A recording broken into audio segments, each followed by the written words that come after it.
الخوت، شنو بان لكم في هادشي اللي قال وهبي؟ قالك سيدي، ما غاديش نعطي الحق للرجل المطلق انه يتزوج حتى يؤدي الالتزامات ديالو مع الزوجة الاولى، وما يمكنش هو ما مخلص لا نفقة لا والو، وكيقول لك بغيت نتزوج مرة اخرى. ايوا قال لك المرة الاولى يقول لك ما عنديش الفلوس اللي نخلص عليها، ولكن عندي فلوس الصداق ديال المرأة الجديدة. هادشي ماشي هو هذاك. شنو بان لكم الخوت؟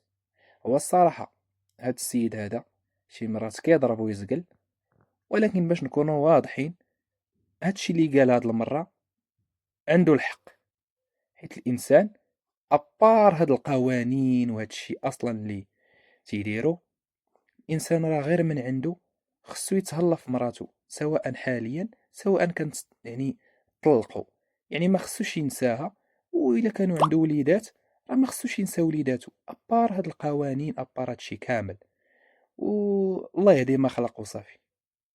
المهم كل واحد يخلي لنا الاراء ديالو في التعليقات. تحياتي.